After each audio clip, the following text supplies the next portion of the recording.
You can do all the self-care in the world, but if your lifestyle does not shift, nothing is really ever going to heal completely.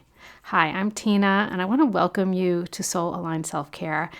I love this podcast, and I'm slowly making a small transition. So the new name is going to be Soul Aligned Life. It's not that different, but we're expanding a little bit. Today, I am getting real about the shift that I'm making in my business and the podcast, and why I believe self-care alone is never enough. I'm also sharing 10 small, unique shifts you can make right now to calm your nervous system, tune into your needs, and start living a life that actually feels good. No hustle, no perfection, just real tools for my own life and my client work. Let's get into it.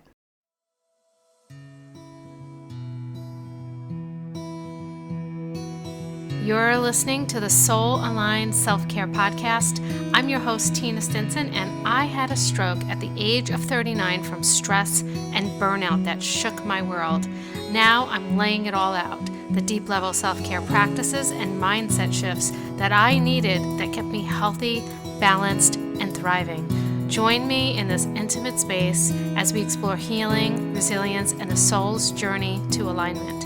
This is where real conversations about deep-level self-care happen. Let's get into it.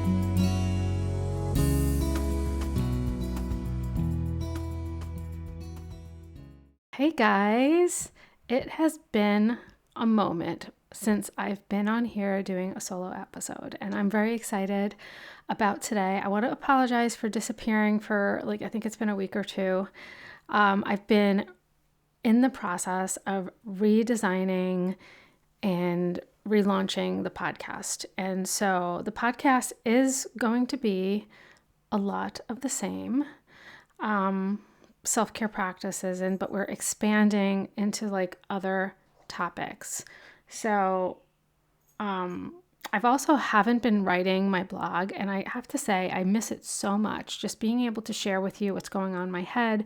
And usually when I'm writing the blog, that is like my outline for the podcast that week. That's the way I do it. I write the blog on Monday, I record the podcast on Tuesday. And so it's not only is it very therapeutic for me to just put my words on paper, but I also hope that a lot of you can relate and share the experience with me. And that's what I always hope for. This week, I kind of want to share with you a shift, this shift that I'm talking about that I'm making in my business. So the podcast first, and I'm just going to read to you exactly how I kind of want to move into the podcast, and the shift is going to be happening from now until August and then into the new year.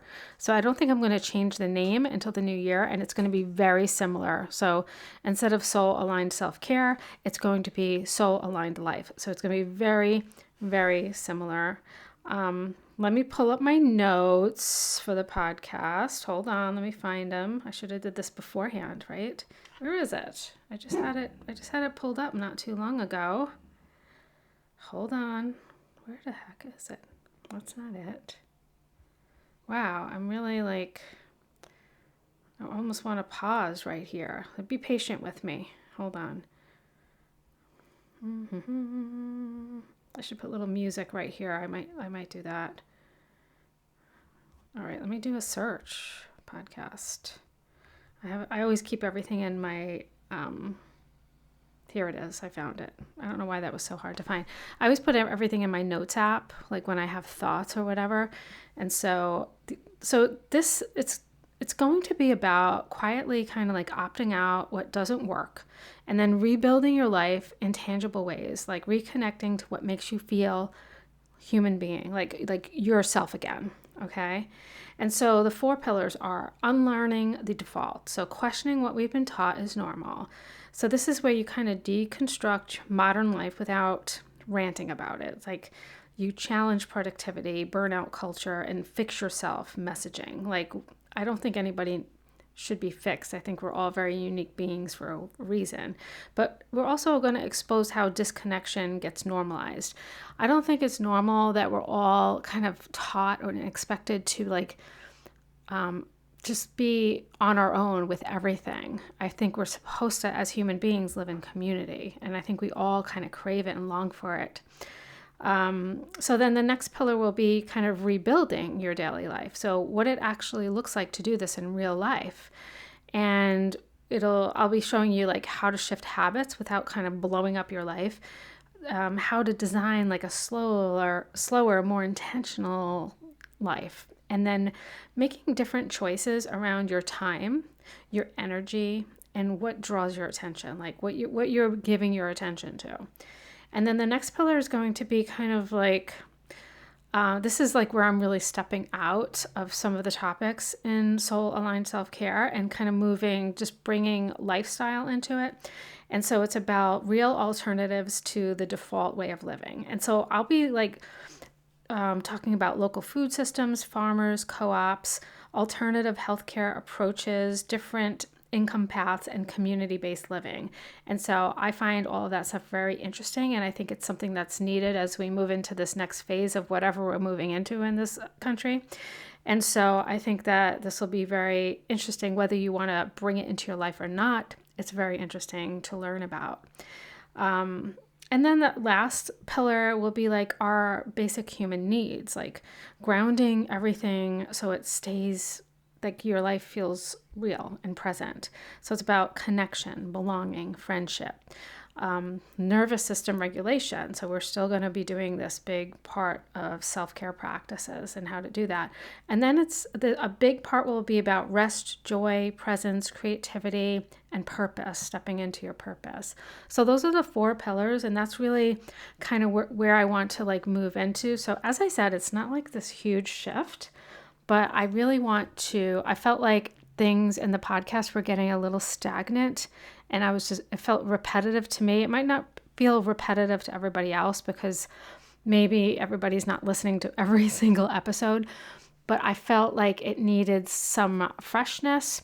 I also believe that we could all do tons and tons of self-care practices and nervous system regulation, but until we actually change the way we're living our lives, we really won't have a lot of progress. It'll be like we're, pushing a big boulder up a hill, like we're fighting a losing battle.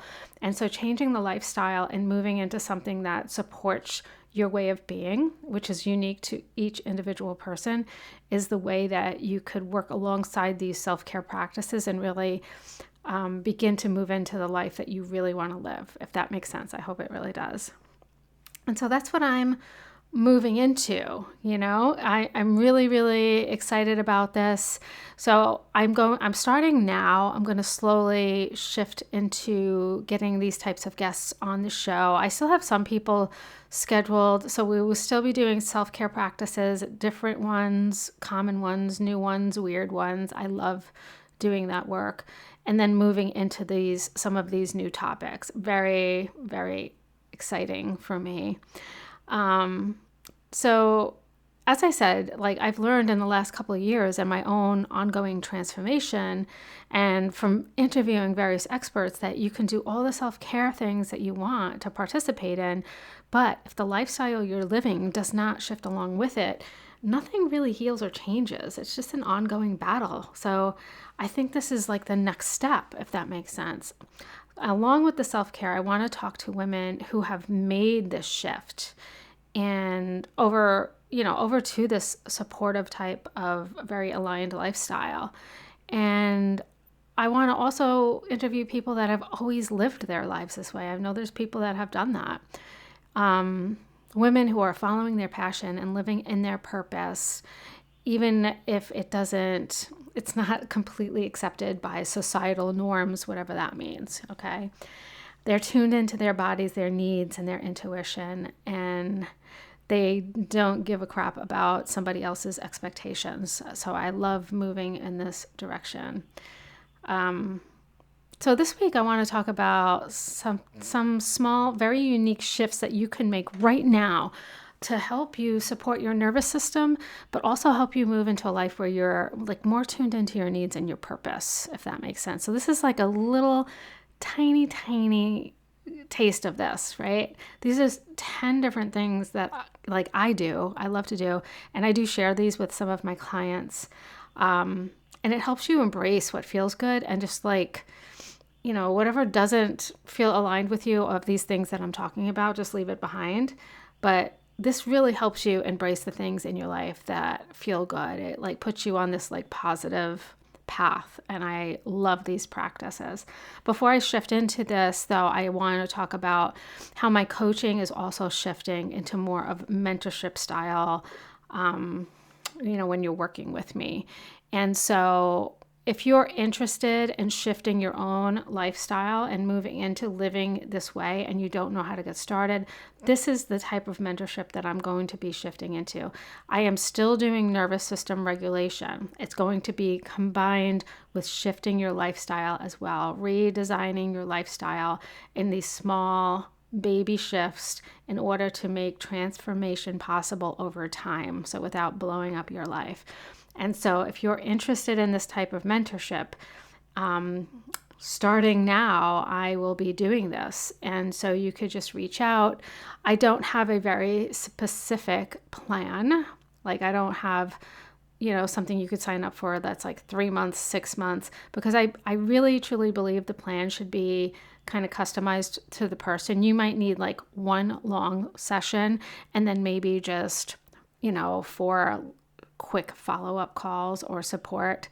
It could be something that you need, 3 months of very supportive sessions, So if you want to do this type of work with me, I would just ask you to sign up for a free inquiry call just to see if it's a good fit. And I will put that in the show notes. So if you're interested in what this would look like for you, definitely just make a call. No expectations, no high pressure sales, anything like that.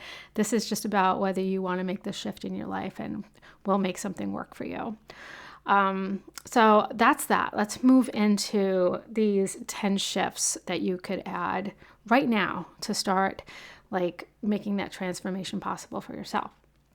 So some of these are going to be kind of weird or, creative, maybe a little bit spiritual, whatever you want to call it. I don't know. I don't think they're weird anymore because I do them on a normal everyday basis. And the first one that I love is humming in my car, or just humming altogether.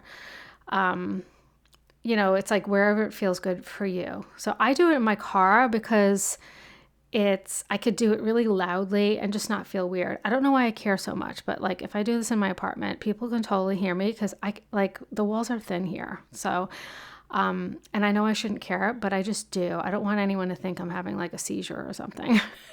So I do it in my car, and it's nice because I don't have to travel really long to go anywhere. So it's just like a few minutes of this. So humming directly supports your nervous system by stimulating your vagus nerve. And I started learning about this. I'm doing like a yoga certification. Like I'm doing this online yoga certification that's taking me years and years and years. Like I don't plan on being a yoga teacher, maybe like right now, maybe someday, who knows? But I've just been continuously doing that. I'm also doing a yoga nidra certification, and that one I'm very, very into. And so I learned about humming through yoga, basically. And so it stimulates your vagus nerve, which is the body's primary pathway for like calming, your nervous system, putting you from like fight or flight into rest and digest, right? So when you hum, the vibration in your upper airway activates this nerve, which helps lower your heart rate, reduce blood pressure, and kind of shift your body out of fight or flight, okay? Additionally, humming increases nasal nitrous oxide. And I learned about this in my breathwork certification. And it increases it up to 15-fold, which is like amazing. And this compound promotes blood vessel dilation and supports immune function and may enhance oxygen exchange in the lungs. So I have major sinus issues. And when someone said I could possibly help clear my sinuses this way, or I think what it does is I think it has something to do with the blood vessel dilation. And so that's why your nasal pathways will just have a little more space to breathe, right? And so that's another reason why I do this, to keep my sinuses healthy and clear. So that is the first one. It's something so easy you could do. Now they tell you to, when you hum, keep your teeth apart and like the tongue just kind of like resting. Sometimes it like rests towards the top of your mouth. Do I think it really matters? I don't know. I don't think so. I think humming is humming, right? So don't get like too particular about it. Just hum and have fun with it. The next one is holding the gratitude, okay? So I love doing this just because it feels good, but I love doing this at the end of the day. I kind of talk about this a lot in my journaling exercises, but so I ask myself, what am I most grateful for that day? And the reason I like this is because when I do a daily gratitude practice and I just ask myself what I'm grateful for, it's always the same things. It's always like my kids, my dog, it's always the same things over and over again. But when I ask myself what I'm grateful for that day, it's something that happened in that day. And then it's different every day. And I feel like this is very expansive because it's not really about how long you hold that feeling of gratitude. Although I encourage you to do this, like close your eyes and see how long you can hold that feeling. But I think the most important part of gratitude, having a gratitude practice, is consistency over time. I think studies have shown that regular repetition strengthens the neural pathways associated with like calm and positivities, quieting the brain's natural negative bias. And so that's why I think it's so good to like have these different things that you're grateful for. I think it's very expansive for the practice, if that makes sense. I don't know if there's any science behind that, but that's how I feel personally. I feel like I benefit more when I do it this way. Okay, number 3. Naming the future version of yourself. I saw this. God, I wish I remembered where I saw this. I believe it was on TikTok. For those of you who know me personally, I love TikTok. I learn so much from TikTok, and I think it's so fun. I think it can be a very fun platform if you design your algorithm the right way.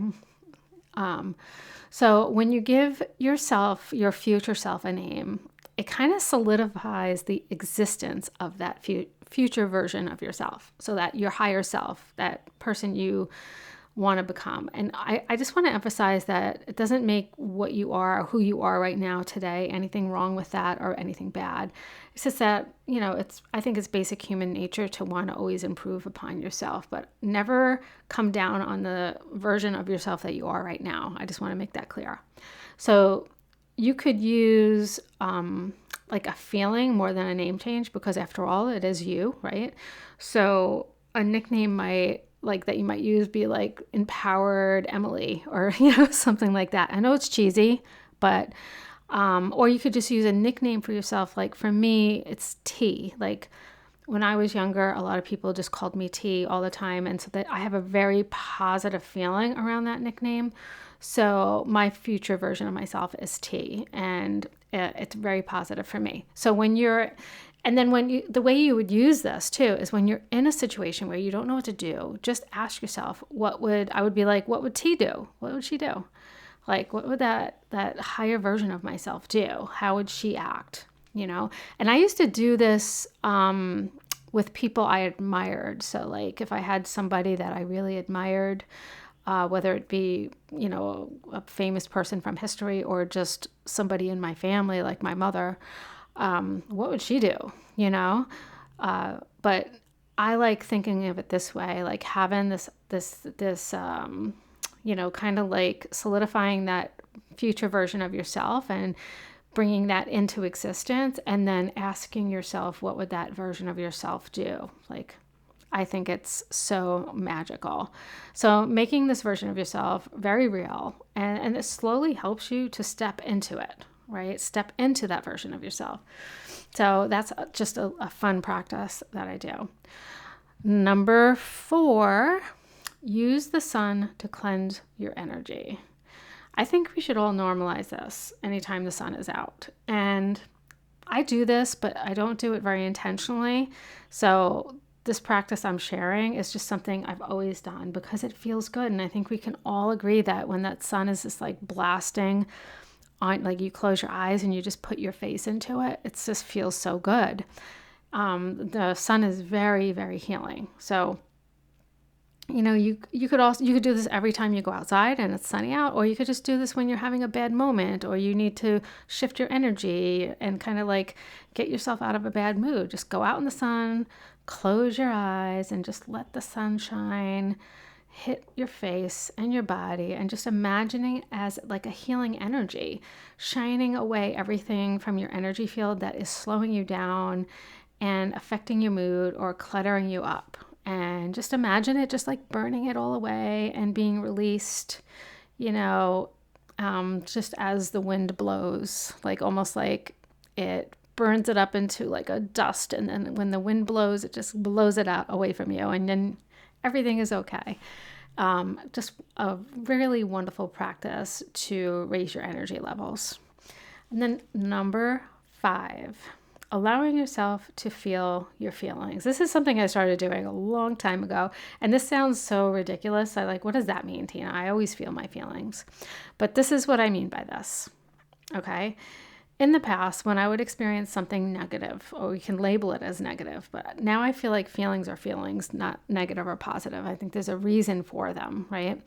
So I would try not to let it get me down, or like kind of force that feeling away and try to make myself like more in a good mood, you know, a little toxic, right? In turn, I discovered that when I would do this, that icky feeling would stick around for days and sometimes even longer, kind of like haunting me.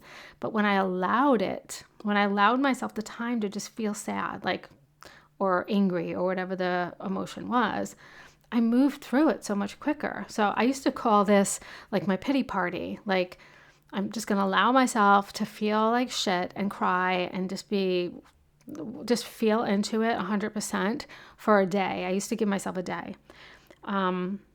Like, I'm allowed to do this, just allowed it. And then I discovered that as soon as I started allowing it, I never needed a day.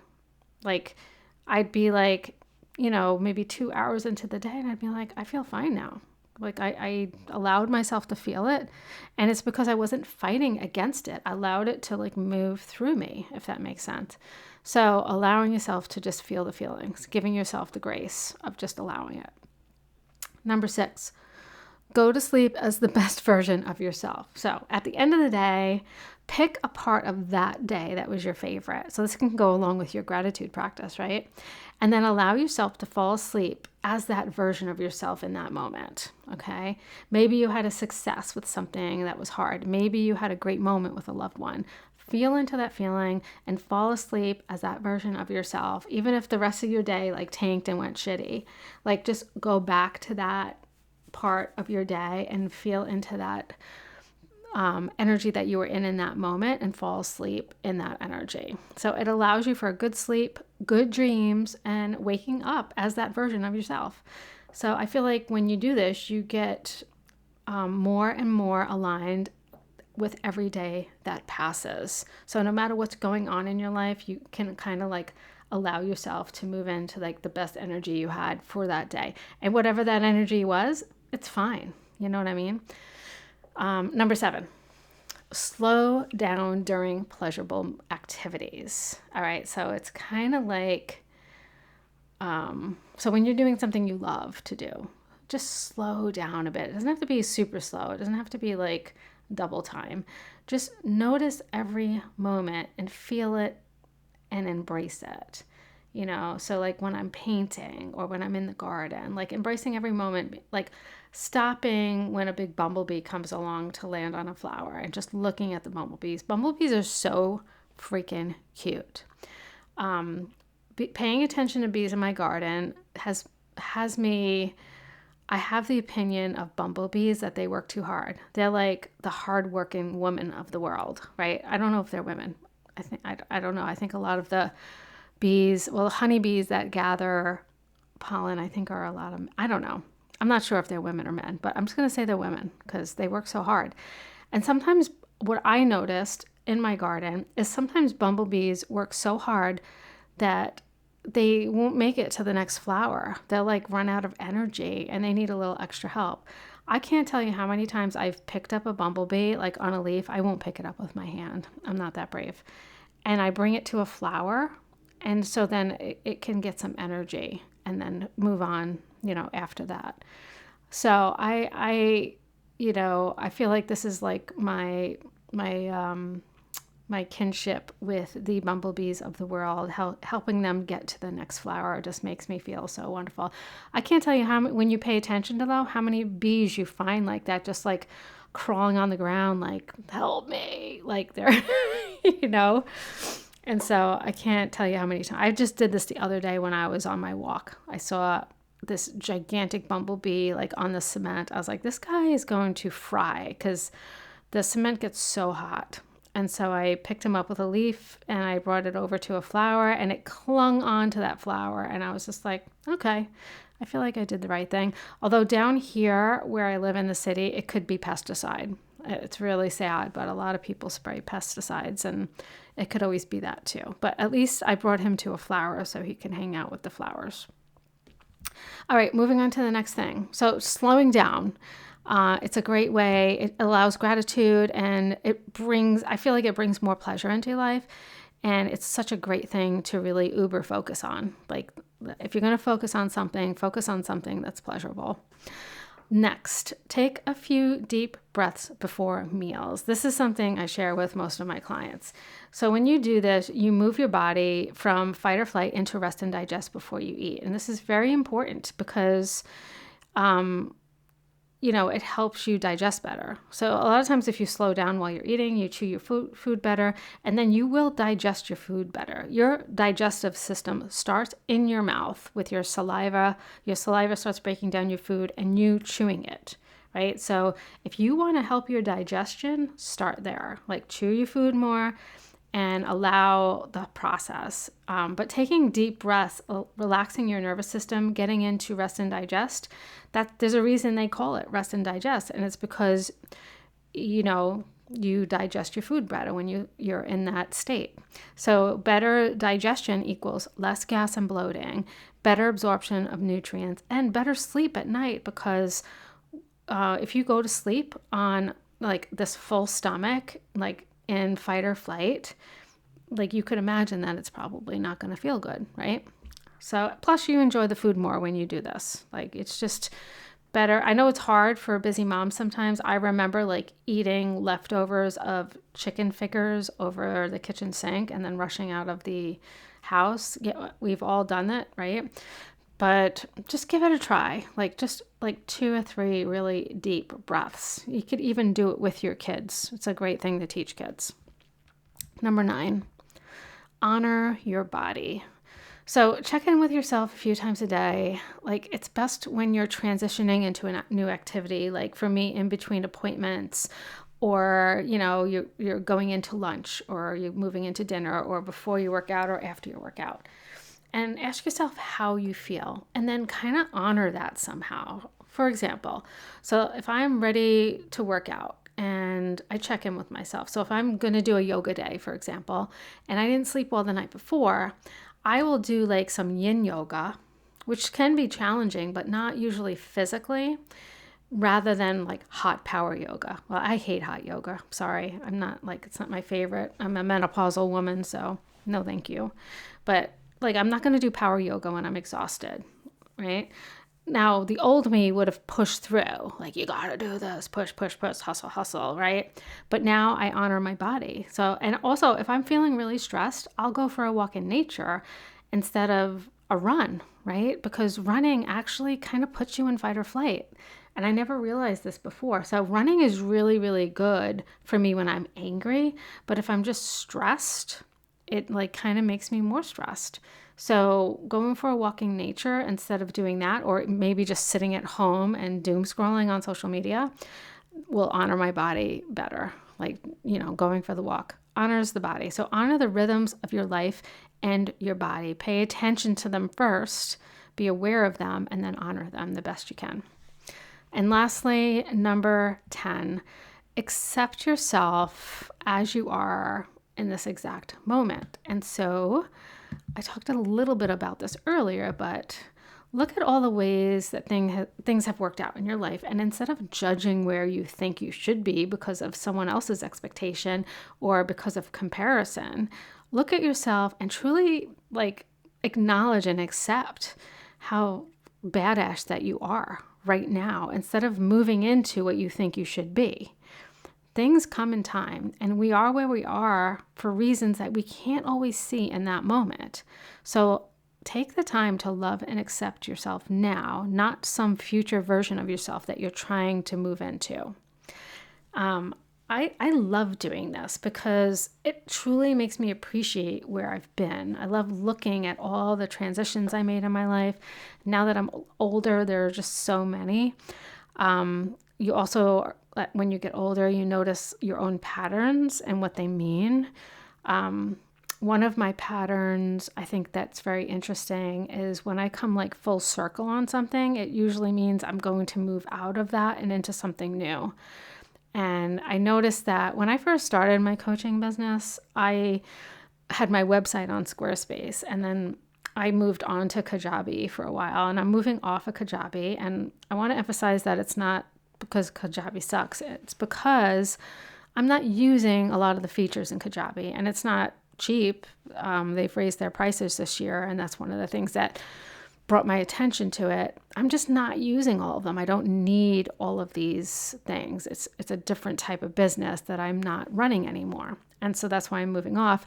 And I'm moving back into Squarespace, and I can't help but notice like this full circle that I've made going from like health coaching into life coaching. And now, as I just talked about, I'm transitioning again into like mentorship. So kind of more coming out of like a coaching perspective and more into like working alongside with people as a mentor, a guide, more than a coach. And I just think that it's very interesting because I can step back and see this pattern and see how this is it might seem like a small transition on the outside, but on the inside, it's a very big transition for me. It's like a full circle moment. So it's really cool. So just kind of like accepting like the way I am as I move through all these little cycles of my life is so much more positive than constantly focusing on the version of myself that I want to become. You know, it's really more about accepting who I am while still moving into something new. It's a interesting balance to try to keep, I think. So all of these things I talked about today really help my nervous system regulate, and they also help me kind of like step into that best version of myself while accepting where I am right now. They just help me feel good right now. And I really, really, really hope that they do the same for you. And what I said earlier about embracing what sounds really good to you and then leaving the rest behind, not everything I do is for everyone. Like, use the things that feel aligned for you and listen to your body and ditch the rest that don't feel good. Okay. So be sure to also get on my email list. Get on my email list so you don't miss any of my future blogs, podcast, and you will also get notified for the next Soul Aligned Life retreat if you're interested in the retreat thing. Okay. And so I will, as I said, put a link if you're interested in mentorship. I will put that in the show notes, and I will put a link to sign up for my email list. Now, the transition to the new website isn't going to happen until August. And if you get on the email list now, you will always be on my email list. It's not going anywhere. And so you will be included in that new website. It's going to transition over. So I just want to reiterate that. Okay, guys, I love you, and I will see you next week. Okay, bye.